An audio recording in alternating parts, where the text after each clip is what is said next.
Petitioner होने की हैसियत से, पाकिस्तान तहरीक इंसाफ विमेन विंग की प्रेसिडेंट होने की हैसियत से और पाकिस्तान की एक शहरी जिसने जनरल इलेक्शन कंटेस्ट किया नेशनल असम्बली का हल्का NA 166 से और रिजर्व सीट के लिए जिसने जाके लिस्टें सबमिट कराई। मैं आपको ये इन्फॉर्म करना चाहती हूँ आज की हेयरिंग के हिसाब से इलेक्शन कमीशन ने ब्लेटेंटली सुप्रीम कोर्ट में डाइस के सामने खड़े होकर बहुत सारे, मैं कहूँगी कि गलत बयानी की है। हकाइक उससे बिल्कुल बरअक्स है। पाकिस्तान तहरीक इंसाफ नज़रियाती पे बहुत हंसी आ रही थी उनको। आप सब ने इन्हीं कैमराज में देखा था कि नज़रियाती 4 घंटे के लिए नज़रियात समेत गायब हो गए और जब वो वापस आए तो अगवा बराए बयान जो हुआ था तो फिर उसकी अगली एपिसोड जो है वो अब आप ही दिखाएंगे। आपको पता होगा, मेरा ख्याल है आज कैमरों में जब आप मेरी बात ये सुनाएं मीडिया के थ्रू, जब आज इन सारी चीज़ों को बताएं तो खबरों में वो प्रेस कॉन्फ्रेंस भी ज़रूर दिखाइएगा जो पाकिस्तान तहरीक इंसाफ नज़रियाती से करवाई गई। और उसके बाद इलेक्शन कमीशन ऑफ पाकिस्तान ने 13 जनवरी की शाम को जो नोटिफिकेशन निकाला था वो भी ज़रूर प्लीज़ चलाएं। ये काम आपने आज लाजमी करना है ताकि याद दहानी हो कि इस मुल्क में इलेक्शन हुआ तो कैसे हुआ। और ये भी मैं बताती चलूँ कि हमने इलेक्शन फ्री एंड फेयर मांगा था, हमने सिर्फ इलेक्शन नहीं मांगा था। हमने ये नहीं कहा था कि सरकार की मशीनरी के निगरानी में इलेक्शन के नाम पे इस्तेहसाल किया जाए, वोटर से उसके वोट का राइट छीन लिया जाए, कैंडिडेट से उसका निशान छीन लिया जाए, उससे पॉलिटिकल पार्टी होने का हक छीन लिया जाए। मैं यहाँ ये बताती चलूँ कि बतौर पाकिस्तान तहरीक इंसाफ हमने बिल्कुल जो cut off date election commission ने दी थी उससे पहले अपनी रिजर्व लिस्टें जमा कराई थी और हमने अपने सबने जितनी खवातीन खड़ी हैं इन्होंने अपने पेपर्स बतौर पाकिस्तान तहरीक इंसाफ के कैंडिडेट के जमा कराए हैं। हमें इलेक्शन कमीशन ने स्क्रूटनी की डेट नहीं दी, हमें इलेक्शन कमीशन ने रिफ्यूज़ किया। उस टाइम पे किया जब अभी बल्ला छीना भी नहीं गया था। जब पेशावर हाई कोर्ट ने बल्ले का निशान रीइंस्टेट कर दिया तब भी इलेक्शन कमीशन ने उसके ऊपर एक्शन लेते हुए हमें उस वक्त भी स्क्रूटनी का राइट नहीं दिया। हमने इलेक्शन कमीशन ऑफ पाकिस्तान में मेरे बिहाफ पे विमेन विंग की तरफ से हमने एप्लीकेशन फाइल की। आज जजेस पूछ रहे थे कि आपके पास कोई एप्लीकेशन आई तो वो भागने की कोशिश हो रही थी, तो मैं बताती चलूँ कि ये ऑन रिकॉर्ड है और हमने वो रिकॉर्ड अंदर जमा कराया है। 24 दिसंबर को हमने इलेक्शन कमीशन में एप्लीकेशन फाइल की जिसकी डायरी नंबर दिया गया है। उसके बाद हमने लाहौर हाई कोर्ट में पटिशन फाइल की है। आलिया हमजा ने भी पटिशन फाइल की है, मैंने पटिशन फाइल की है, हमारी जनरल सेक्रेटरी खड़ी है, इन्होंने पटिशन फाइल की बतौर स्टेक होल्डर्स, और हमारी जो पंजाब की लिस्ट की स्टेक होल्डर्स थी उन्होंने भी पटिशन फाइल की है। हमने सिंध में भी पटिशन फाइल की है, हमने मुकम्मल ड्यू डिलीजेंस की है और हमें आगे से फिर बताया क्या गया।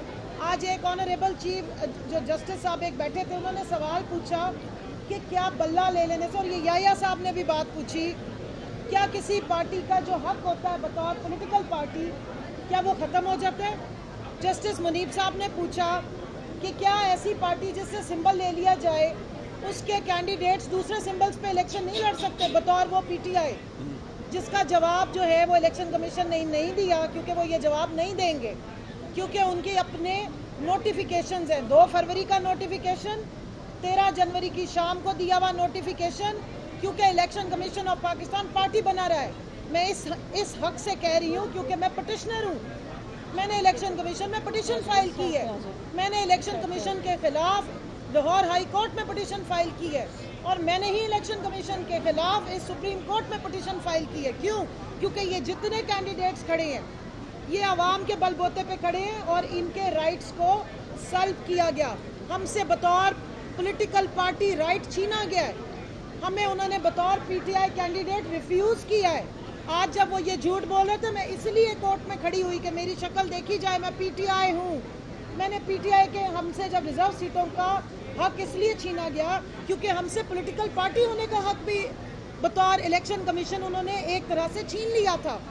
क्या वजह है कि अगर हम पॉलिटिकल पार्टी थे तो फिर हमारी लिस्टें नहीं एक्सेप्ट की गई, हमारे लोगों को आप यही निशान दे देते जो बतौर इंडिपेंडेंट हमें दिए थे, लेकिन हमारे नामों के साथ PTI नहीं रखा गया।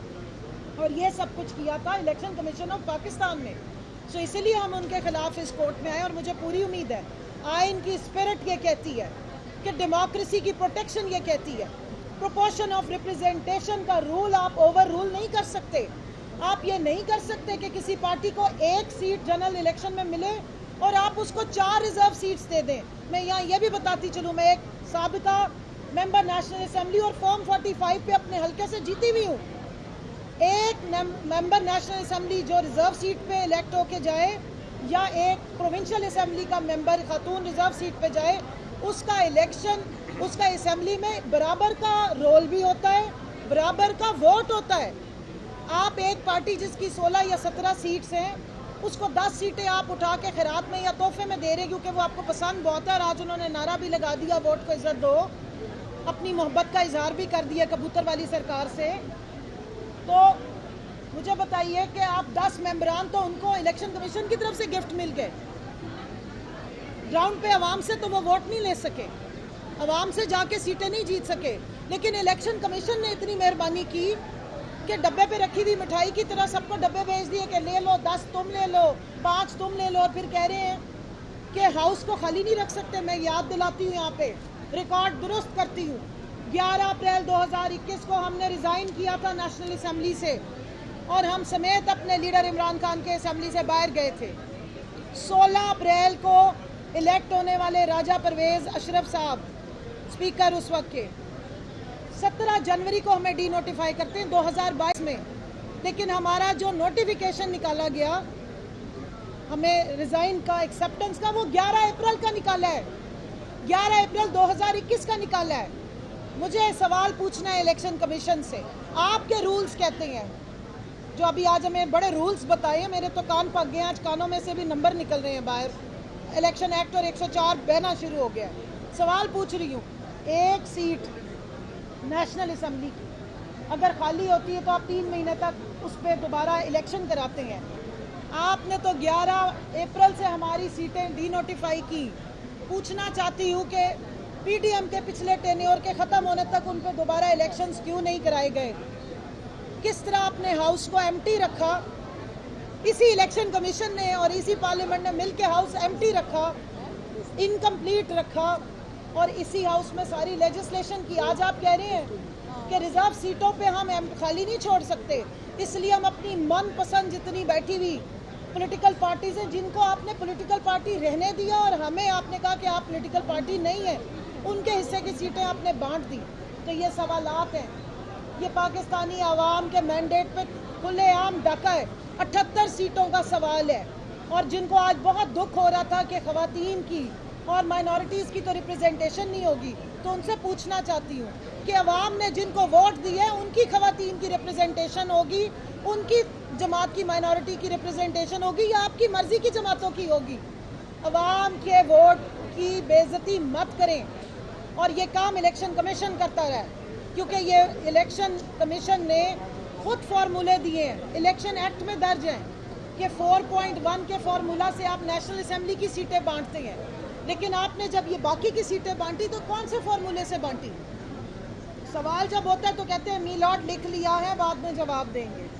जवाब होगा तो आप जवाब देंगे, लेकिन याद रखें कि पाकिस्तानी अवाम बड़ी वेल इन्फॉर्म्ड है, सवाल भी जानती है, जवाब भी जानती है। जवाब मैंने आपको दे दिया है, there is no such formula कि जब 4.1 की सीट नहीं आई और आपने 10-15 सीटें एक पार्टी को, 5 सीटें एक पार्टी को इस तरह खिले पताशे करके बांट दी, तो ये सीटें हम आपको ऐसे हजम नहीं होने देंगे। और आखिरी बात, इस सुप्रीम कोर्ट का काम है कॉन्स्टिट्यूशन की गार्डियनशिप करना, गार्ड करना इसको। कॉन्स्टिट्यूशन वायलेट तब होता है जब जमहूर को वायलेशन की जाती है। मैं कहती हूँ तो मिनल्ला साहब ने राइटफुली पॉइंट आउट किया है। प्लीज़, इमरान खान साहब की पिटीशन पेंडिंग है कि इस इलेक्शन में क्या हुआ, इलेक्शन 2024 में क्या क्या हुआ, ह्यूमन राइट्स की वायलेशन हुई, इसको इन्वेस्टिगेट किया जाए, क्योंकि उसको मेरी पिटीशन का और SIC को सीटें मांगने का आपस में बहुत गहरा कनेक्शन है। ये सारी इकट्ठी सुननी चाहिए, हमें कोई जल्दी नहीं है। जल्दी उनको है जिनको 2/3 मेजॉरिटी के बाद जो कॉन्स्टिट्यूशन है प्रेजेंट, उसकी सर्जरी करनी है। एक सर्जरी आपने और जगह पर देखी है, उसी तरह की सर्जरी जो है पैसे लगा के, करोड़ों रुपए लगा के, जिस तरह वहाँ पर सर्जरी करके और पंजाब हुकूमत पकड़ाई गई है, इस तरह सर्जरी करके आइन का बेड़ा गर्क करके कुछ और देने का मूड है, वो हम नहीं होने देंगे जी।